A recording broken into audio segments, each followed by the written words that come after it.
Ever since The Rings of Power was released, the fans were divided on their opinion of the show. A lot of the narrative wasn't exactly canonical, and it hasn't changed well into the second season. Among the several divisive aspects, one that particularly heated up the debate was the introduction of Adar, a non-canonical character who is an elf who was corrupted by Morgoth. As we come to the end of the second season, we've seen more of his backstory and rivalry with Sauron, and in this video, we'll dive into the physiological details of this unique character in the show. But before we go into our explanation, we have a very small request. If you like our content, please support us by subscribing to our channel. This is a small click for you, but for us, it means a lot. Thank you. Let's begin.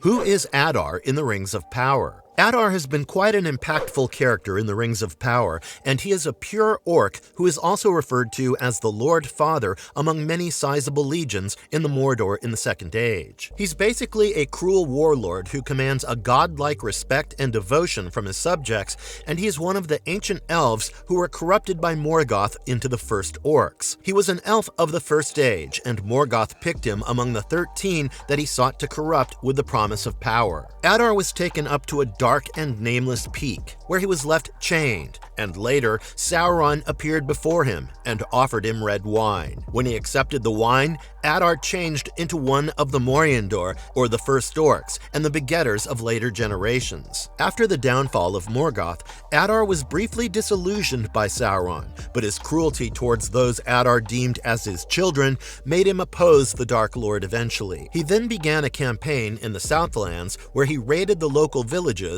like Horrendous and Tirharad to dig tunnels and seek the hilt of an ancient sword, which is the key to unleashing Orodruin. This could make the Southlands a safe and thriving land for his children, and for this mission, he did not hesitate to kill or enslave those who opposed him. After the eruption of the volcano of Orodruin, the skies were covered in ashes and smoke, and Adar changed his name of the Southlands into Mordor.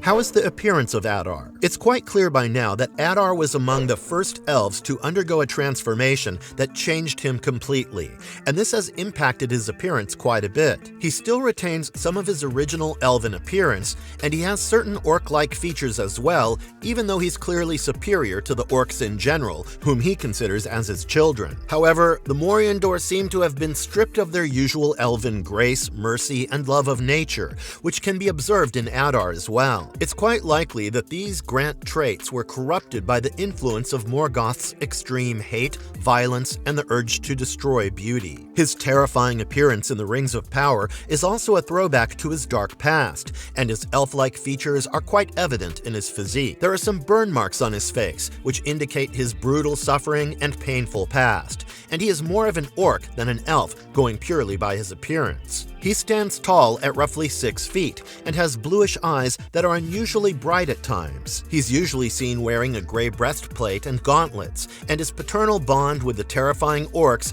adds the scary bit to his personality.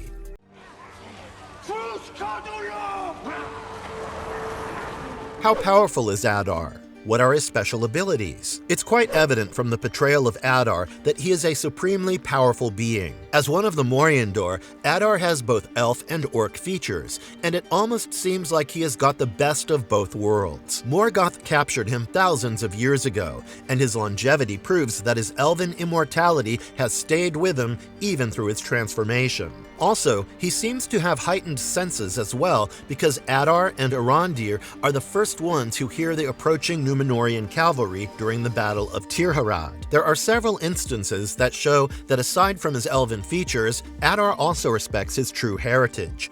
He carries out the pre-battle seed ritual, and during the moments that require a show of strength, we see him making good use of his genetic benefits that come from being an elf. Adar is incredibly powerful when it comes to his brute physical strength, and an ordinary elf soldier or humans are no match for his powers.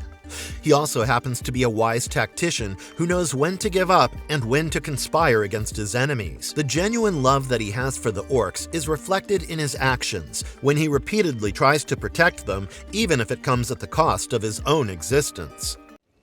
No, Father. I wish Why do the orcs obey and love Adar? Is Adar susceptible to light? Whatever we have seen from the orcs suggests that these creatures are filled with hate, and they hate almost everyone and everything. Thus, it almost comes as a surprise to see these ugly, violent creatures follow the orders of Adar willingly. They truly respect him as a father figure, and it's also likely that they fear Adar for his extreme powers. Thus, the love and respect that we see might simply be a combination of ancestry and fear. But irrespective of the cause, the devotion is unquestionable. It's quite interesting to observe how Adar reacts to light, and how it's so different from that of the orcs. As we know, orcs mostly live in darkness, and they hide out deep within the mountains and are expert tunnel builders to avoid the sun whenever possible. The bright light burns their skin, and while moving during the day, they need the cover of long robes to stay protected. However, Adar is not burned by light, and this ageless elf who has lived for thousands of years claims to feel the warmth from the sun of the Valar.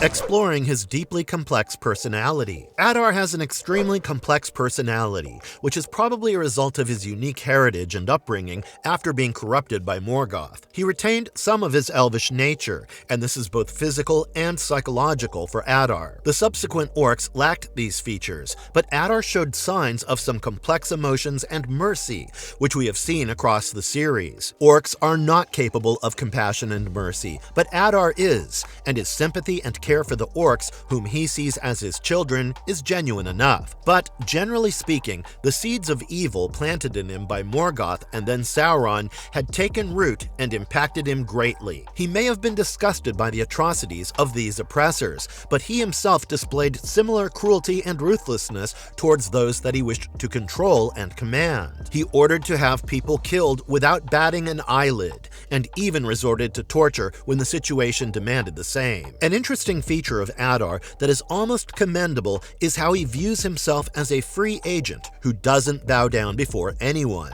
He acknowledges his past, but currently he is in no mind to serve Sauron, who he sees as someone harmful for his children, the orcs. This is quite evident during his interaction with Galadriel when the latter questioned him. His overall plan to turn the Southlands into a safe haven for the orcs may have been a product of Sauron's original plan, but it still doesn't make him one of the Dark Lord's mindless minions. Overall, the personality of Adar is quite impressive, as he's someone who speaks with conviction, has a lot of courage and purpose, and genuinely cares for his own.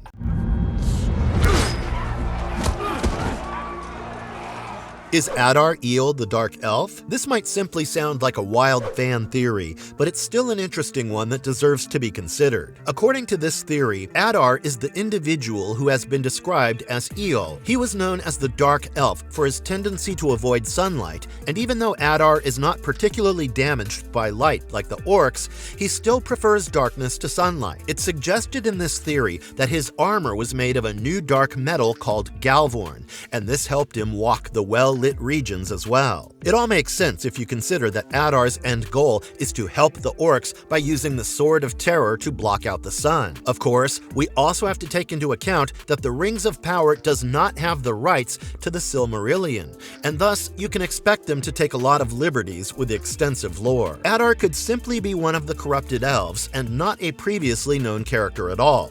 And since Eel is not mentioned in The Lord of the Rings, the show might not forcibly introduce him. I am your only future! How does Adar compare against Sauron? Adar may have turned against Sauron back in the day, and he has gotten the better of the Dark Lord in the show so far, but there is a clear superiority that Sauron still enjoys in this contest. The introduction of a non-canonical character like Adar made things unpredictable from the very beginning of the Rings of Power, and it's been established that he shares bad blood with Sauron because the Dark Lord treats the orcs as dispensable forces, while Adar regards them as his children. Their power dynamic is explored further in Season 2, and we see the aftermath of Sauron being chosen as Morgoth's successor. During a speech before the orcs in a flashback sequence, Sauron tells them that he is willing to sacrifice more orc blood for the war, and he sounds just like a selfish politician who doesn't care about the lives of the commoners. Just when it seems like Adar is about to crown Sauron, he suddenly flips it over and stabs him with the spikes. This is the right cue for the other orcs to swarm in and brutally kill Sauron. Or so they think. However, even after being struck fatally by Morgoth's crown, Sauron still survives even though he's presumed dead. This just goes on to prove how extremely powerful Sauron is, and it's a reminder of what is potentially coming back for Adar at some point. Of course, Adar is no match for the Dark Lord when it comes to his insane magical abilities and illusions that he can create. Sauron is also a master shapeshifter, and we haven't seen any such power in Adar. Especially after the creation of the Rings of Power, Sauron will be untouchable for someone of Adar's stature, and it's only a matter of time before the Dark Lord gets his revenge.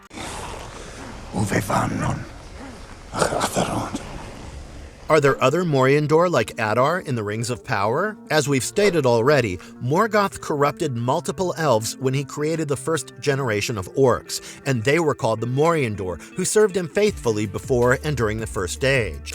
Now that Adar is still around, it naturally raises the question of whether there are other members of the Moriandor who are still alive and out there. It has been suggested that Adar has remained hidden alongside the orcs for several centuries without drawing the attention of the elves of Middle-earth, and surely other Moriandor could do something similar as well. However, as interesting as it would have been to see others like him, it is quite unlikely that anyone else survived the War of Wrath. The corrupted elves who served Morgoth are generally deemed as extremely rare, and one hardly comes across them, except the rumors of their existence. Also, if any other Moriandor was still living, they would have sided with Adar and his mission in the Southlands by now, and it's safe to say that the death of Adar would mark the death of the original orc breed, as well alongside him taking away the last of the species.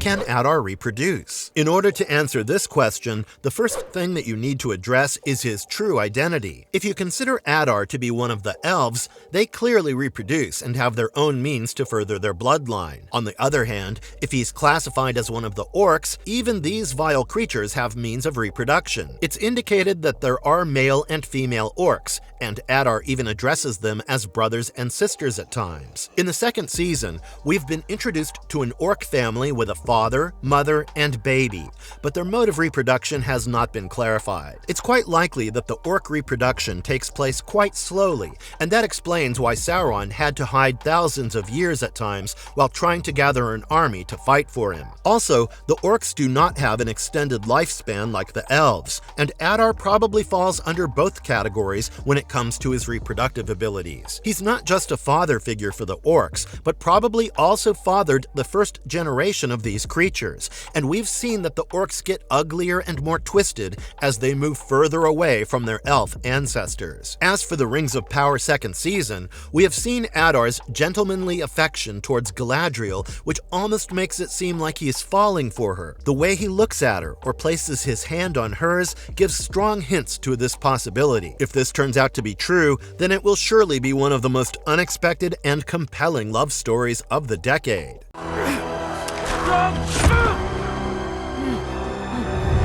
How can Adar be killed? Given how Adar's story arc has moved so far in the series, it's quite clear that this non-canonical character has played quite a major role. Many fans are of the opinion that Adar will die a horrible death in the end, and they have good reasons to think so. Firstly, he betrayed Sauron and tried to kill him back in the day. Later, when Sauron appeared in his Halbrand form, Adar humiliated him yet again and made him swear at his feet. Overall, Sauron must be fuming at all the defeats and humiliation, and the first opportunity he gets to exact revenge, he will do so by delivering a gruesome death for Adar. While Adar has the elven gift of immortality and an unusually long life, he can still be killed. Some fans have theorized that Adar's corpse can be melted away by Sauron, possibly with lava, and from then on, he will be known as Gothmog, the bloated orc that we see in the LOTR trilogy. Another tragic ending for Adar will be if Sauron commands the orcs to kill him after gaining complete control over them. This would be the perfect revenge, getting him killed at the hands of those he loved and wanted to protect. Even the Uruks can turn on him, and you need to be prepared for a sudden, brutal showdown that will end everything for Adar.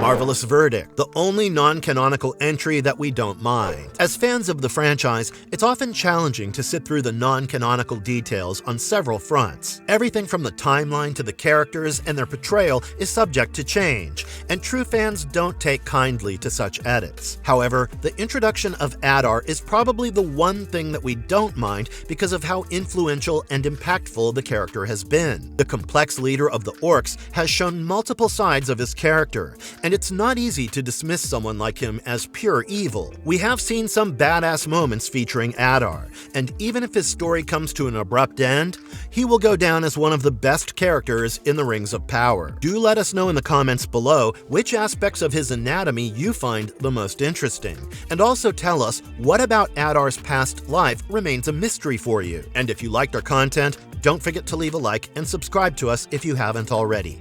Have a good one and be safe. Thanks, everyone.